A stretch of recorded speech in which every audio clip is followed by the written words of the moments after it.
Thank you very much, Josephine. Magandang gabi sa inyong lahat dito sa ating Salambao Awards Night ng Paranaque Chamber of Commerce or Philippine Chamber of Commerce Incorporated. Alam nyo, natutuwa ko dun sa sinabi kanina ni Chito Borromeo. Alam nyo, si Chito Borromeo, estudyante ko yan sa Asian Institute of Management. And he has gone a long way since he was my student under the Master in Management program of AIM. And thank you so much for mentioning the Skyway. You know what happened there was I was the author of the Elevated Highway Bill. This was initiated in Paranaque when I was still the congressman of the Lone District. I presented this to President Fidel V. Ramos. Speaker de Venecia took the cudgels from me, initiated it in the House of Representatives, and there was this big meeting in his residence in Dasmariñas. Secretary Vigilar, Public Works was there, the Chito Borromeo and Cesar Kiambao was there, of course Speaker de Venecia was there, and we were already crafting the finishing stages of the elevated highway, and they gave a name that I thought was a little unwieldy, difficult to remember. So I said, why not call it something more memorable? And he said, what? Well, there's the highway, then there's the super highway, then of course the most logical thing is to call it higher. Why not call it Skyway? And right then and there they said, that's it. Nakalimutan na nila, bigyan ako ng royalty itong mga si Chito. It's a good thing you mentioned it. When I file my case, Chito, I'm going to quote what you said here. Joke lang. You know, I remember when I was still in my first term in the Committee on Economic Affairs, the then chairman of the SBMA, Dick Gordon, was presenting a very emotional briefing on the SBMA, and I think he became so enthusiastic. Alam mo, sabi niya, Mayor, no? Congressman Olivares, sabi niya, the Philippines slept through all these years, and now it's time to wake up with SBMA. Sabi ko sa kanya, Mr. Administrator, I don't think the Philippines slept. Why don't you come to Paranaque at makita mo, gising na gising ang Paranaque. And I mentioned to him products, industries, and many of them, awardees of the Salambao. Nakita ko yung listahan ng mga Salambao awardees, andun lahat, karamihan, sa mga produkto na binanggit ko. You know, I get invited every now and then to speaking engagements all over the country. And some of my favorite topics would be my principal advocacies. Like, for example, renewable energy. I would talk about climate change, and I'm the principal author of the climate change law. And I would talk about proud to be Pinoy. And when I talk about proud to be Pinoy, I would enumerate many products that are considered world-class.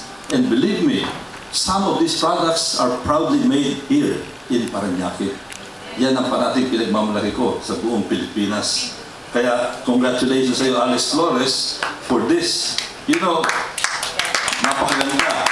This is what you call psychic income. In management, when I teach management, I talk about psychic income. It's not enough that you give someone financial income. You have to give that person or that institution psychic income. This is motivation when you recognize with this Salambao Award. Ito yung engine of growth. And now I'd like to present itong isang bagay, no? I'd like to show this. Tingnan nyo ito, no? Ito ang listahan ng mga per capita income, the highest per capita income, the top 10 per capita income of the cities and provinces of the Philippines. Number 1, Makati. Number 2, San Juan. Number 3, Las Piñas. Number 4, Quezon City. And number 5, proudly number 5, out of more than 100 cities and provinces is Paranaque, beating Pasig City, Mandaluyong City, Iloilo City, Manila, and Caloocan.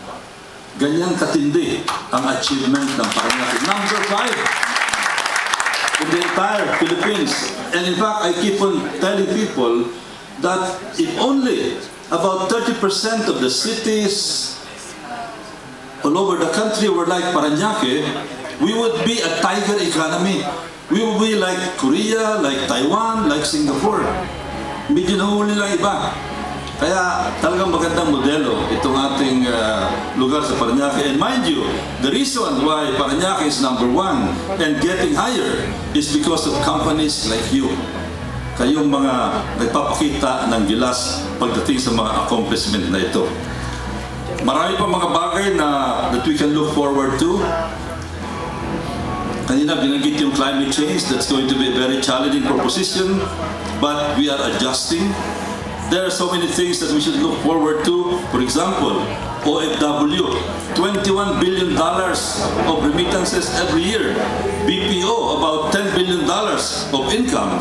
What does this mean? It means more income, more money in the bank, more money to buy the products that you're selling, to buy the services that you're selling. These are going to be continuing engines of growth.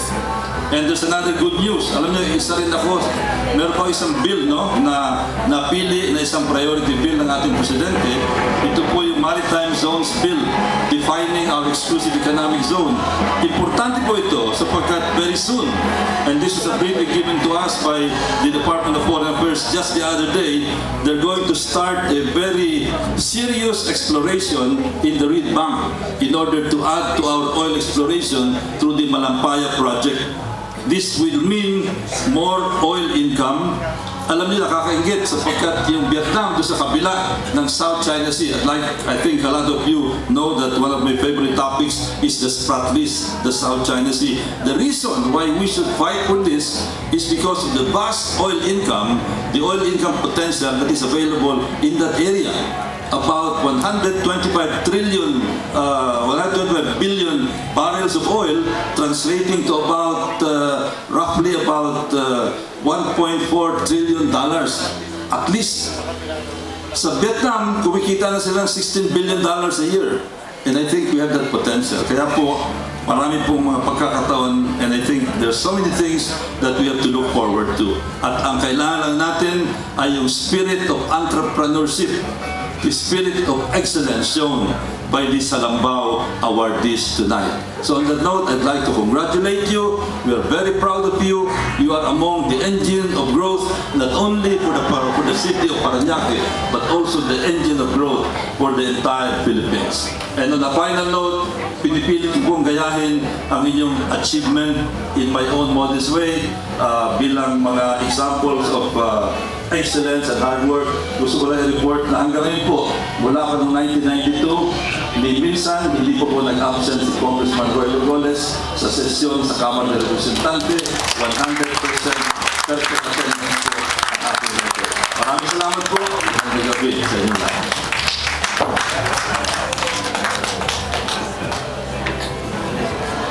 Maraming salamat, Congressman Golez. Nakakatuwa po pag makakatuwang ang mga pinuno ng ating lungsod, Congressman, Mayor. And before anything else, hindi po kumpleto ang ating pagbati kung hindi natin tatawagin ang pinakamagaling